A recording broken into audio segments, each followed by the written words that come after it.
atin pong tunghayan ang ikalawang kabanata ng ating kwento. Pero bago tayo magpatuloy, ay pakilike po ng ating video. Pati na rin ang subscribe button, ganun din ang bell icon, para lagi kayong updated sa mga paparating ko pang upload.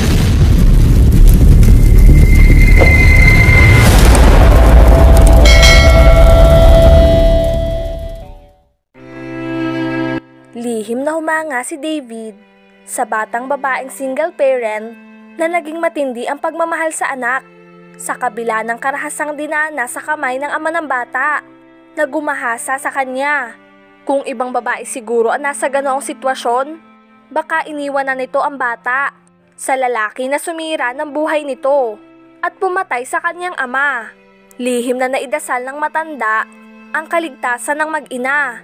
Idinalangin niya na sana itulungan ito ni Jonas Balmes dahil ito lamang alam niyang makakatalo kay Nero. Lalo pa ngayon na nag-aalab ang puso nito sa galit at paghihiganti.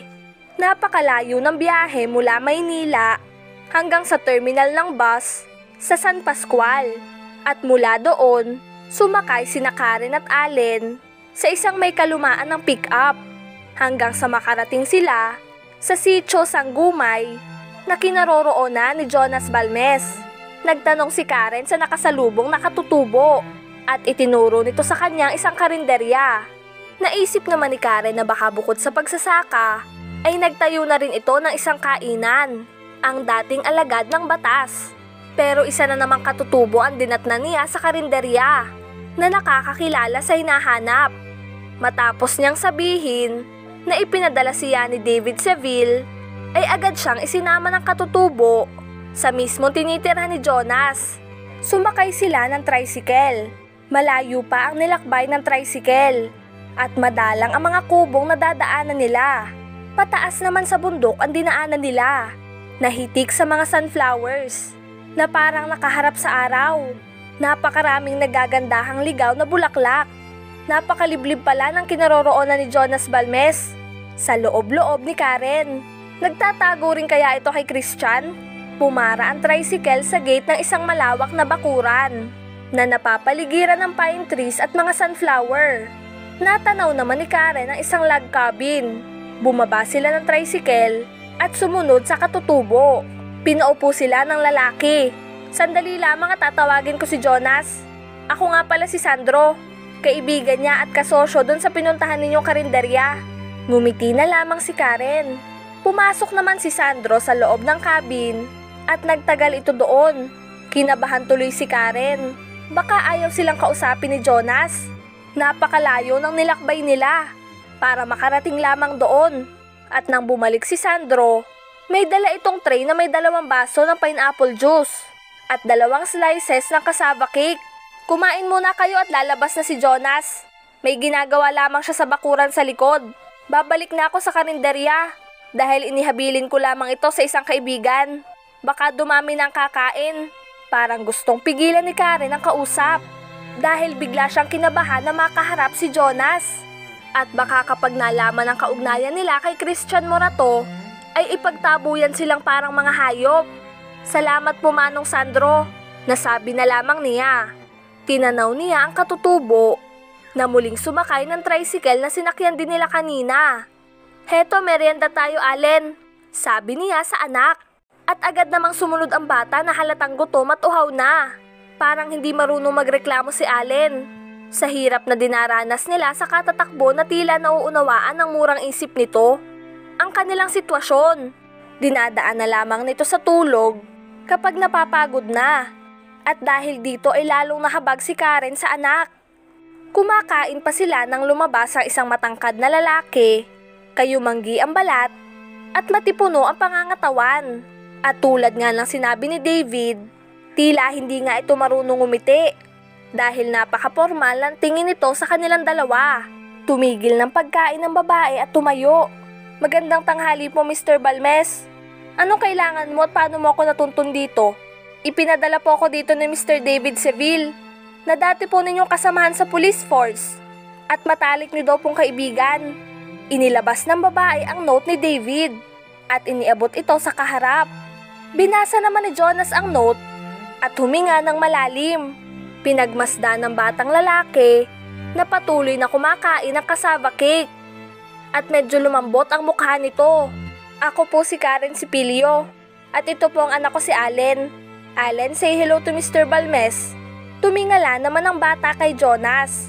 Good morning po, sir. Doon tayo sa sala mag-usap. At baka ginawin ng bata dito. Maginaw pa naman dahil mataas ang lugar. Pumasok naman sila sa loob. Napansin naman ni Karen na simple lamang ang mga kasangkapan. At halata na lalaki ang nakatira. Pero maganda at malinis ang loob ng cabin. Napadako naman ang kanyang mga paningin sa magandang babaeng katabi ni Jonas sa picture frame na nasa ibabaw ng shelf, kung saan may kasama itong batang babae na kasing edad lamang ni Allen, ang pamilya ni Jonas na pinagpapatay ni Christian.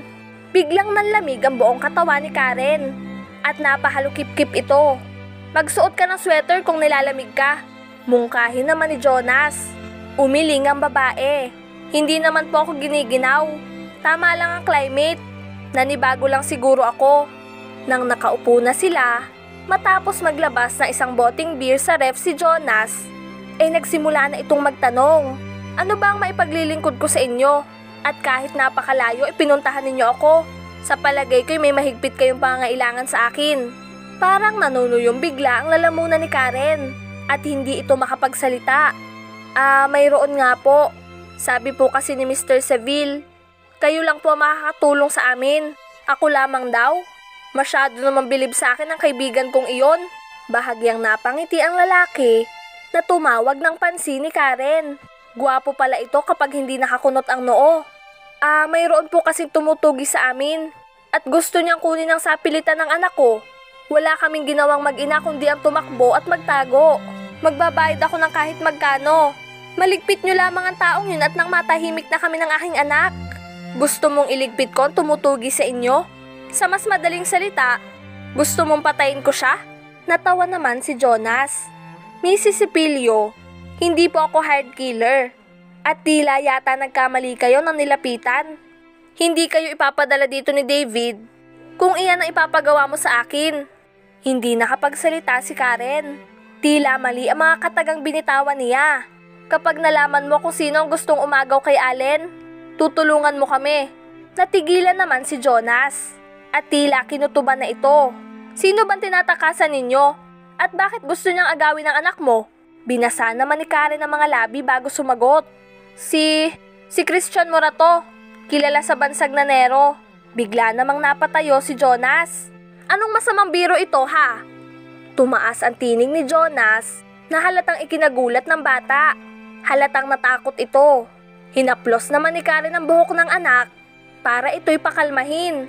Alam kong ganyan po ang magiging reaksyon mo dahil nasabi na sa akin ni Mr. Seville ang ginawa ni Nero sa iyong pamilya. Ganoon pala. Bakit pinadala ka pa rin niya sa akin? Baka daw kasi makakaganti ka na kay Christian kapag natulungan mo kami dahil matagal mo na siyang gustong pagbayarin sa ginawa niya. At paano mo naman natitiyak na lalantad siya? Napakahalaga ba ng batang yan para lumantad siya? Mahalaga si Allen kay Christian kasi dahil anak niya ang bata, anak namin dalawa. Puno ng pagkasuklam ang tingin na ipinukol ni Jonas sa kaharap. Tila gusto niyang sakalin ito. May mga dapat kang malaman tungkol sa sitwasyon na ito, Mr. Balmes. Pero hindi ko pwedeng sabihin sa harap ni Allen.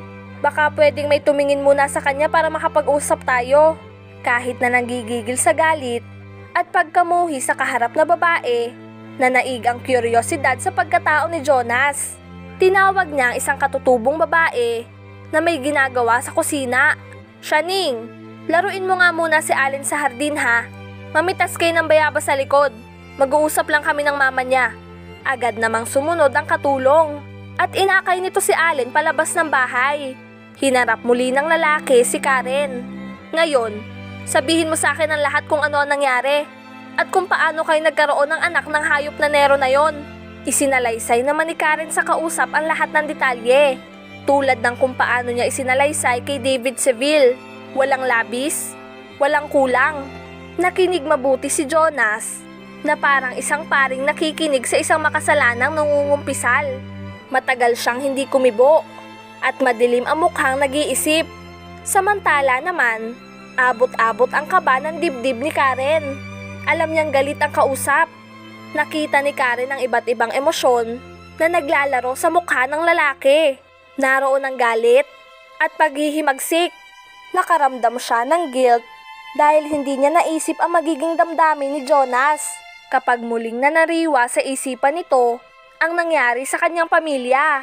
Nakonsensya siya dahil ang iniisip lamang niya ay ang kapakanan ni Allen at hindi ang damdamin ng taong hihingan niya ng tulong. Mauunawaan ko po kung hindi mo ako matutulungan.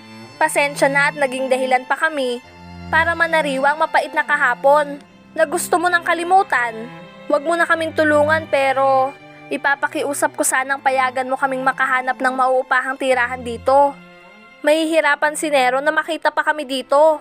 Naningkit naman ang mga mata ni Jonas na tumitig sa kaharap.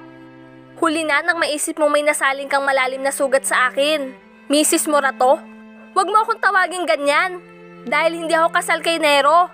At tulad nga lang nasabi ko, sa pilitan ng pakikisama ko sa kanya. Dahil sa banta na papatay niya papa ko kapag hindi ako pumayag sa kagustuhan niya. Talong-talo ang pakiramdam ni Karen. Alam niyang nabigo siya at naaawa siya sa kanyang sarili. Isinubsob niya ang mukha sa mga palad at umiyak na parang bata. Yugyog ang mga balikat sa paghikbi.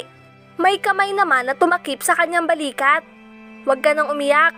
Ayokong nakakakita ng babaeng umiiyak. Sorry kung naging marahas ako sa pagsasalita. Alam ko kung gaano ka nasaktan. Kung may magagawa lamang ako para magamot ang pinsalang nagawa niya sa iyo, gagawin ko yun. Pero isa din ako sa naging biktima niya, na hanggang ngayon ay ayaw niyang patahimikin. Saad naman ni Karen. Hindi ko maisip sa ngayon kung ano dapat kong gawin tungkol sa problema mo. Pero makakabuti siguro na manatili muna kayong mag-ina dito sa bahay ko. Alam kong napakalayo ng nilakbay ninyo at hindi kaya ng konsensya ko na basta na lamang kayo paalisin. At isa pa, ipinadala kayo dito ni David. Maraming salamat po Mr. Balmes. At patitirahin mo kami dito habang naghahanap pa ako ng mauupahan. Wala kang mauupahan dito. Dahil kung napansin mo, maliliit na ang mga kubong tirahan ng mga katutubong naririto. Kailangan na magpatayo ka ng isang bahay sa bakanting lupa. Nabibilhin mo, ngunit makakatawag ito ng pansin. At baka malaman pa ni Nero. May sa demonyo pa naman ang pakiramdam ng hayop na yon. Nakakahiya naman po kung sa bahay mo kami titira ng matagal. Napakalaki ng cabin ko. At nag-iisa lamang ako. 4 ang kwarto dito. At makakapamili kayo kung saan nyo gustong lumagay. Maraming salamat po uli Mr. Balmes. Jonas na lang para hindi ka na mahirapan kami mister. At Karen na lamang din ang itatawag ko sa iyo. Naguutos ang maotoridad na tinig ng lalaking makakasama ni Karen sa ilalim ng iisang bubong. Ang lalaking nawala ang asawa at anak dahil pinatay ni Christian Morato. Kahit paano, may kabang nangulit sa puso ni Karen. Paano kung gamitin kami ni Jonas para makapaghiganti kay Christian? Hindi kaya lalong manganib kaming mag-ina? Pero alam niya na higit niyang gugustuhin na mapahamak sa kamay ni Jonas kaysa naman sa kriminal na si Christian. Kahit papaano, mapatay man siya ni Jonas, tiyak naman na hindi nito sasaktan si Allen dahil mapagmahal ang lalaki sa bata. Agad na nagpakita ng pagmamalasakit kay Allen nang mapansin na giniginaw ang bata. Nang bagong dating sila, marahil ay nakita ni Jonas sa bata ang nawala nitong anak na kasing edad ni Allen kahit na babae ito.